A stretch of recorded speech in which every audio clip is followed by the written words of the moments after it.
2 बार मुख्यमंत्री रहे, असम के गवर्नर रहे। इंदिरा जी और राजीव जी ने उनको मुख्यमंत्री पद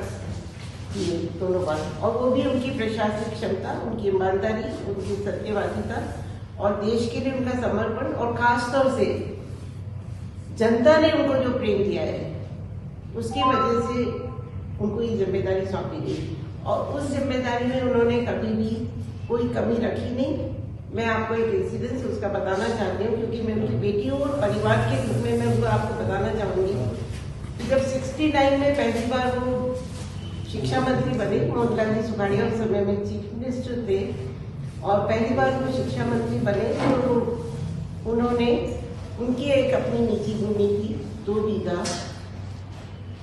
उसके ऊपर कुछ आक्षेप विधानसभा में लगा कि उन्होंने उसको बेच दिया था, कि उन्होंने अपनी पावर को यूज किया। उन्होंने 1 सेकंड नहीं लगाया उसके लिए, 1 मिनट नहीं लगाया, यहाँ तक कि अपने परिवार से भी कोई डिस्कशन नहीं किया। वो हाउस में अपना इस्तीफा पकड़ा के बाहर आ गए। मुख्यमंत्री जी तत्कालीन सुखाड़िया साहब ने बहुत कहा कि तुम इतनी छोटी सी बात पे क्यों कर रहे हो, जांच हो जाए। तो उसके बाद उन्होंने कहा नहीं, देखिए मैं राजनीति में हमेशा एक साफ सुथरी छवि लेके चलना चाहता हूँ और सिद्धांतों की राजनीति करता हूँ, और अगर किसी भी तरीके का मेरे पास आक्षेप लगेगा तो वो मैं नहीं स्वीकार करूंगा। दूसरा, अगर मैं पद पे नहीं हूँ तो आप निष्पक्ष जांच कर पाएंगे। वो विधानसभा में उसके छोड़ के विधानसभा और आ गए, और आप जांच करिए, आराम से जांच करिए, और फिर वापस से, मेरा तो बहुत लंबा राजनीतिक जीवन है, आप जब भी जाएंगे मैं वापस से आपकी कैबिनेट में आ जाऊंगा। उन्होंने वहां से उस पद से रिजाइन किया, और हमारे यही सम्मानीय विधानसभा के सदस्य थे उस समय में, बालदास जी, धनदीप धनखड़ जी, और हमारे पूर्व मुख्यमंत्री बेहू सिंह जी, शेखावत साहब, सभी उस समय में उस हाउस में थे। जब वो जांच हुई तो वो बिल्कुल क्लियर इनका वो हुआ, और सबने उनके बारे में कितने सम्मानित वर्ड बोले हैं, शब्द बोले हैं विधानसभा में, वो मुझे बहुत अच्छी तरह से याद है कि ऐसा व्यक्ति, बल्कि बालदास साहब ने तो ये तक भी कहा था कि आप तो शिव हैं, बिल्कुल साक्षात रूप है, कि आपने तो जहर को नीलकंठ के जैसे अपने गले में ले लिया। तो ये ऐसे सम्मानित व्यक्ति के लिए अगर इस तरह के कोई भी आक्षेप रखते हैं तो वो गलत है। माधव साहब ने हमेशा गांधीवादी और जनहित के मुद्दों पर ही काम किया है, और इन्हीं सिद्धांतों को लेकर वो हमेशा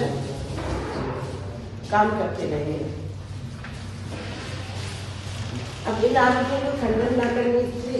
जिसने भी ये आरोप लगाया है, विधायक ने या कोई और भी इस पे आरोप लगा रहा है,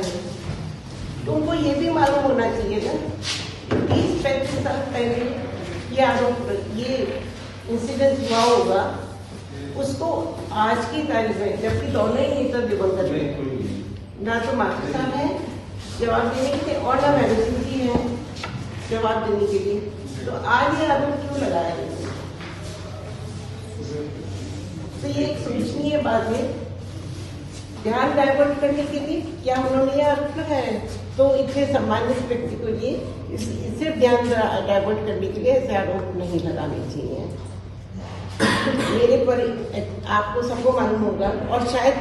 उनको ज्ञात नहीं होगा विधायक महोदय को, मेरे परिवार की 4 पीढ़ियां स्वतंत्रता संग्राम से लेकर और आज तक देश के लिए समर्पित है, संवेदनशील है, पूरी ईमानदारी से हम लोग काम करते हैं, समाज के उद्धार के लिए या राजनीतिक निर्णयों के लिए। तो इतना बड़ा आरोप अगर परिवार के रूप में अगर हम लोगों पे आक्षेप आता है, मैं इसको थोड़ा सा व्यक्तिगत भी मानती हूँ, क्योंकि ये हमारे परिवार के सम्मान का, मेरे पूर्वजों का अपमान है, और मैं ये मानती हूँ कि हमें भी इस बारे में कुछ ना कुछ बोलने का हक तो होता है। तो मैं इस चीज़ की पूरी तरीके से इसका मैं विरोध करती हूँ, और जिसका भी ऐसी मानसिकता है उसको अपनी मानसिकता को जांच लेना चाहिए कि राजनीति में आपस में आक्षेप लगाने से पहले बहुत बातों को